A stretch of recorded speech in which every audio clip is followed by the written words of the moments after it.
Even a wrist that is strong and firm and holds up straight by day may become limp when the moon is full and the queerwolf comes your way. I did this to myself. I happened to stumble across the trailer for this film some number of years ago, and it's haunted my waking nightmares ever since. So now I have to curse you all with it too. Happy Pride Month! The movie begins in a typical werewolf-like fashion, with stock footage of a full moon and clouds overlaying it. And the Amish. Enough people are gonna be offended by this as it is. I'll shut up. Whoever these very stern-looking people are, they seem to be pursuing someone in a corset and high heels.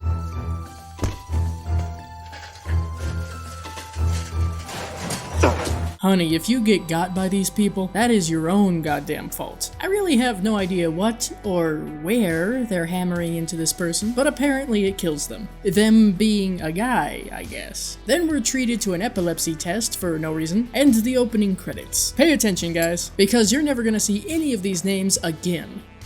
Are you fucking serious? On a side note, I want you all to hear this opening theme.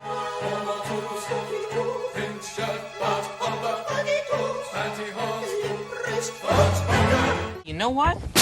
He just left. This is Larry Smallbutt, played by Michael Palazzolo, and Richard Dick Cheese, played by Kent Butler. One of the first things we learn is spending over 4 hours in a strip club or bar hopping isn't Larry's idea of a good evening anymore. You know, since he has a girlfriend and all. This being Lois Gerstel, played by Taylor Whitney.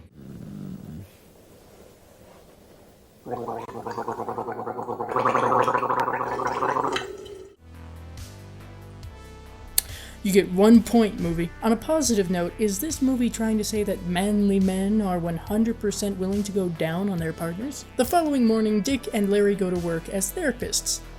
Sort of. The medical office they work in seems to specialize in conversion therapy for bad habits. Afterwards, Dick convinces Larry to go to a skimpy bikini event. Is there any other kind? This showcases just how shit he is at trying to pick up women. Either of you two ladies want to get laid?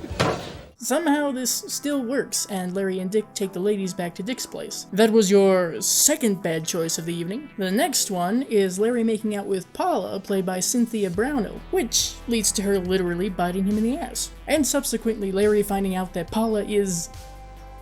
well, Paul. As any insecure man would, Larry threatens Paula with violence. But there's a torch-wielding mob outside prepared to beat him to it. Even though they're in a hurry to kill Paula, they apparently have enough time to give some exposition. This is where the term queerwolf is dropped with a straight face. There is another term for this condition, though. A dick and throat. With the mob on their way to do general mob things, Larry decides that his night has been ruined and returns home to Lois to apologize. We then get a look at Larry's nightmare, which happens to be very... Deliverance. Listen to my story about a man named Blair, a poor little man who was bitten by a queer. Then one day he was walking by a stream and met a couple guys and they wanted to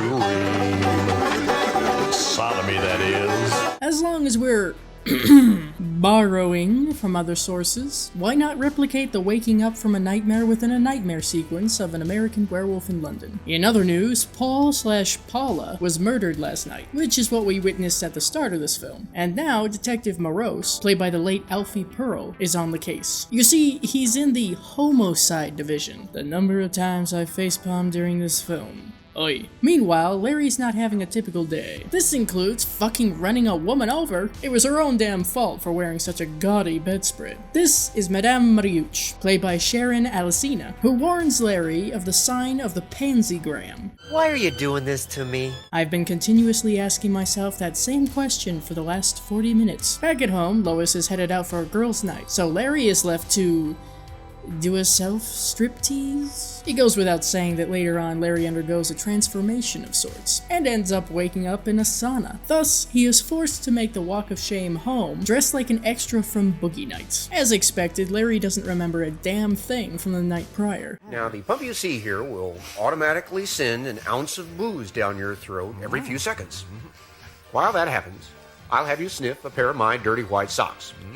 This will correlate drinking with something bad. Just give him some Everclear. Same result, less effort. Larry pulls Dick away from his work to voice his concerns about current personal events. Listen, If you were some screaming fruit, don't you think your best buddy would know about it? Let's not go back there again. Since he's not feeling well, Larry just goes home and finds the entire Queen's garden. Or rather, a garden from some queens. So, Larry's got quite a few admirers. All from one night, no less. The obvious next step would be to pay Madame Muddyouch a visit, whom apparently lives in the Spadina house. The Madame isn't terribly helpful in that she suggests death as a viable option to get out of this whole Queerwolf business. Don't tempt me. There's gotta be a catch. So how exactly does one go about killing a Queerwolf? Have a guess. I'll give you a hint. It's silver, and I can't show you, otherwise... Happily, there's another less detrimental option, which would be for Larry to carry around an amulet featuring John Wayne's photo. For such purposes, I guess it's better than Rock Hudson. As long as you believe in what he stands for, you will remain manly. I don't know about that. By the power of spaghetti westerns, you are a cis-hetero man whore, yes! While the amulet has worked as promised, the conservative mob from before has decided to pay Larry a visit. Bless Lois because she doesn't let them in. Though that does mean that the village people and the priest are waiting outside for them to fall asleep. Now, I don't know about you, but if there was a priest and two men wearing fedoras and sunglasses at night, plus a guy holding a torch outside my window, I'd notice. When they're convinced that Larry is not the Queerwolf, they immediately go after Lois, thinking that she is. So we're adding assault to breaking and entering, eh? Okay. This isn't the end of the mob, however, as the next day they intend to check Larry's lack of fruitiness under the guise of an apology dinner, and Dick and Holly join them. Is this plot a little too cohesive for you? How about an armed robbery? These are petty thieves because they even want to take Larry's Duke amulet that looks like it was handmade by Martha Stewart. Even at the cost of his life, Larry isn't going to give it up. A werewolf cannot be killed by conventional means. Not by a club, not by a knife, not even by a gun. So Larry turns the tables on the robbers, because who wants to argue with a guy who survived being shot in the head? Things are all great and dandy with the reporters and the robbers in custody and shit. However...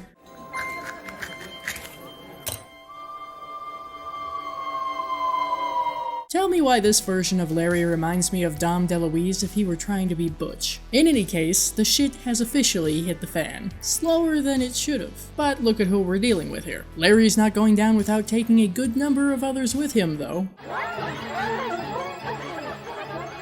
They're queer. Now that's the level we're on? Lord have mercy. The only... well, I won't say sane people left to hunt Larry down are the priest, played by Sergio Bandera, and Paul/Paula's father, played by the late Jim Bruce. On second thought... Father, what do you think? Isn't that a conflict of interest since priests already wear dresses? Larry goes straight home where Madame Muddyouch and Reverend Pedamph, played by the late Hugh O'Fields, are waiting. Apparently he's a faxorcist. Truly there are moments where I question my life choices. The power of Budmeiser compels you. A pity the fool that don't compel you. The Duke compels you. Just keep fucking going. Jesus Christ. They go the exorcist route and the Reverend takes on the entire fruit basket, thus curing Larry. So, happy ending, right? Yeah, no. Over the credits, Detective Morose arrests Larry for the murder of Madame Muddyouch, and he's put in prison for 4 years. Seems pretty lenient. Until you add in banjos and squealing hillbillies. Alright, so listen. The concept of a Queerwolf was an almost throwaway gag for another Pierrot film, A Polish Vampire in Burbank. But because that scene got such a positive response from moviegoers, Pierrot decided to make an entire film around that idea. I consider that to be pretty creative. I was anticipating this to be a slog to get through. I actually ended up following along with it rather easily, and had a pretty decent time with it, whether it was intentional or not. This movie does a pretty good job at pointing a finger and laughing at toxic masculinity, as well as conservatives who hate anyone who isn't cis and heterosexual. Apparently Michael Palazzolo was particularly difficult to work with, as most often he would be late to set and or not spend much time filming. So adjustments were made to the script so that Kent Butler would get more screen time and dialogue. I honestly didn't feel such changes were noticeable or detrimental. Part of the creativity that shines through is the transformation scene. It's actually kind of impressive, given what they did and didn't have. As shocking as it is for me to say this out loud, Curse of the Queerwolf makes a lot of good points about societal views of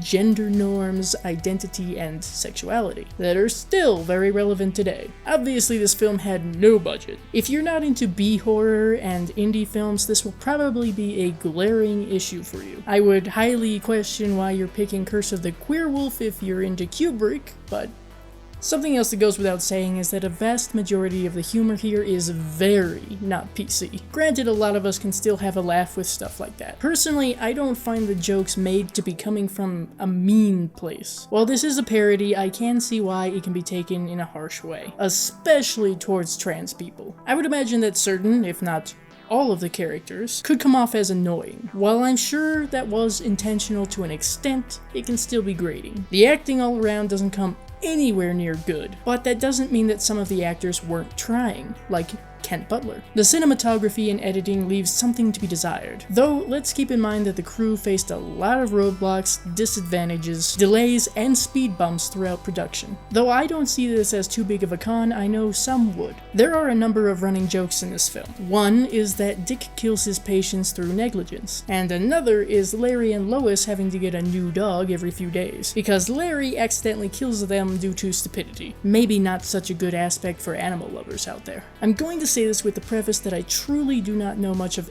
anything about the cast and crew. I'm sure that if even one person involved in this film were a member of the LGBTQ+ community, it would make what it has to say that much more substantial. With all that being said, I'm giving Curse of the Queerwolf 4.5 out of 10 bloody thumbs up. Wait! Hold on. Come back.